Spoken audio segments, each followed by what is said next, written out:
ભરૂચની golden bridge ઝુંપડપટ્ટીના મકાનમાં પોલીસની ઓળખ આપી અચાનક ઘરોમાં બે વ્યક્તિ ઘૂસી જતા લોકોમાં ભયનો માહોલ ફેલાયો।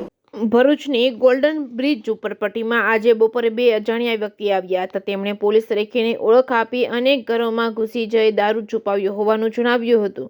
દારૂ શોધવા આવ્યા છે તેમ કહી અનેક ઘરોની ઘરવખરી વેરવિખેર કરી હતી। આમ અચાનક આવી ચડેલા લોકોથી મહિલાઓમાં ભયનો માહોલ ઊભો થયો છે। મહિલાઓએ આ અજાણ્યા શખ્સો કોણ હતા અને ક્યાંથી આવ્યા હતા તેની તપાસ કરી કાયદેસરની કાર્યવાહી કરવા માંગ કરી છે। 31 ડિસેમ્બર નજીક છે જેથી 31st દારૂના વેચાણને રોકવા ભરૂચ પોલીસે નાકાબંધી સહિત કોમ્બિંગ હાથ ધર્યું છે। ભરૂચ પોલીસે આ કામગીરી પાર પાડવા ચોક્કસ એક્શન પ્લાન ઘડ્યો છે અને એ રીતે મહિલા પોલીસને પણ સાથે રાખી દારૂની બંધી રોકવા પ્રયત્નશીલ છે। આ વચ્ચે દારૂબંધીને રોકવા પ્રયત્નશીલ છે। આ વચ્ચે આજરોજ ગોલ્ડન બ્રિજ ઝુંપડપટ્ટીમાં એક ચોંકાવનારો બનાવ બન્યો હતો। બપોરના સમયે પુરુષ વર્ગ મજૂરીએ ગયો હતો ત્યારે મહિલાઓ ઘરે એકલી હતી ત્યારે બે અજાણ્યા શખ્સો ઝુંપડપટ્ટીમાં ઘૂસ્યા હતા। બંને પોલીસની વર્દીમાં ન હતા અને કોઈ જાતનો આધાર કાર્ડ પણ તેમની પાસે ન હતો। બંને એક પછી એક મકાનોમાં ઘૂસી ઘર વખરી વેરવિખેર કરવાનું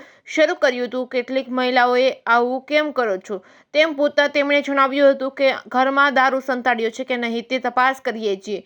અમે પોલીસવાળા છીએ। ઘરમાં તપાસ કર્યા પછી કંઈ પણ ન મળતા મહિલાઓ ભયભીત બનતા બંને ત્યાંથી નીકળી ગયા હતા।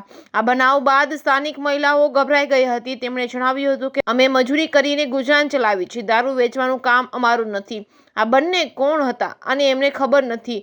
જો ખરેખર પોલીસ હોય તો તેમણે સર્ચ વોરંટ કે મહિલા પોલીસને સાથે લઈને વર્દીમાં આવવું જોઈએ જેથી અમે પણ તેમને સહકાર આપી શકીએ। પણ આમ સાદી વર્દીમાં કોઈને પણ અમારા ઘરમાં કઈ રીતે ઘૂસવા દઈએ। પોલીસે આ બે વ્યક્તિ કોણ હતા તેની તપાસ કરે છે, તેની સામે કાયદેસરના પગલાં ભરે તેવી માંગ સ્થાનિક મહિલાઓએ કરી છે। Reporting by Ketan Mehta, Bharuch. ફરજાના બેન બોલું છું, ગોલ્ડન બ્રિજ ઝુંપડપટ્ટીમાંથી। અમારા ઘેર પોલીસવાળા આવ્યા, બે જણાને તીરી બીરી બધું વસ્તુ કરીને જતા રહ્યા। ઘરનું અનાજના ડબ્બા પતરા બતરા બધું હલાવીને જતા રહ્યા। અમે પૂછે તો જવાબ બી નહીં આપતા।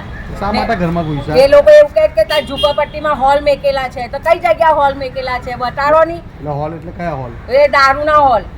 તમે દારૂ વેચો છો? ના ભાઈ, અમે દારૂ બારૂ કશું વેચતા નહીં। અમે સાદા સેમ્પલ જ છે। અમે મહેનત કરીને ખાઈએ છીએ, મજૂરી કરીને બધું પેટ ભરીએ છીએ ને અમે રહીએ છીએ। આજુબાજુમાં બી બધાને ખબર છે। એ કેવા પોલીસ વાળા એ હતા? કોઈ સાદા ડ્રેસમાં હતા પોલીસવાળા। હમણાં બે ત્રણ જણના ઘર તીરી બીરી કરીને જતા રહ્યા ને કંઈક બોયલા બી નહીં, કંઈ નહીં। ભાઈ છેલ્લે અમે પૂછ્યું ને કે હું કામ બધું કરો છો તે કે અહીંયા હોલ ઝુંપડપટ્ટીમાં કોણ મૂકે છે?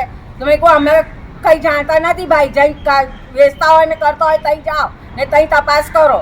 એ શું લઈને આવેલા? એ કશું લઈને નહીં આવેલા, ખાલી હાથે આવેલા સાદા ડ્રેસમાં। ઉપર 4 વ્હીલ હોય તો ખબર નહીં, વ્હાઈટ કલરની, પણ અમે તો ઘેરમાં હતા। હું વાસણ ઘસતી હતી ને મને કે 2 મિનિટ અહીંયા આવો તો મેં ગઈ ને આવું બધું કરીને જતા રહ્યા। તાળું ખોલાવ્યું, બાજુનું ઘર જોયું, પતરા બતરા બધું હલાવીને જતા રહ્યા। તમે શું કરશો હવે આમની વિરુદ્ધ? અમે તો કેસ કરીશું। મારું નામ નજમા ફારૂક છે। હું કસક ગોલ્ડન બ્રિજ પાસે રહું છું। હું બંગલાના કામે ગઈ હતી। મારા ઘેર જવાન છોકરી હતી ને એના પપ્પા હતા। પૂછ્યા વગર ઘરમાં બેસી ગયા ને બધું ચેક કર્યું, પેટી પલંગ સૂટકેસો બધું। એના પપ્પાને ધમકાવવા માંડ્યા। પછી હું કામેથી આવી, મેં પૂછ્યું કે ભાઈ આ શું છે તો કે ઇંગ્લિશ વેચાય છે। તો મેં એવું કીધું કે અમારા ઘરે શું છે ને મારું ઘર એકલું છેરા પર છે, કોઈ રહેતું નથી, જંગલ જેવું છે મારા ઘેર પાસે। તો આવી રીતના પી ગયા। બે જણા હતા, એ કોણ હતા ખબર નહીં, પોલીસ હોય કે પછી કોઈ બીજા હોય। વ્હાઈટ કલરની 4 વ્હીલ લઈને આવ્યા હતા। તો આખા ભરૂચમાં દારૂ વેચાય છે, કોની તો વેચતા હોય અમને શું ખબર? તો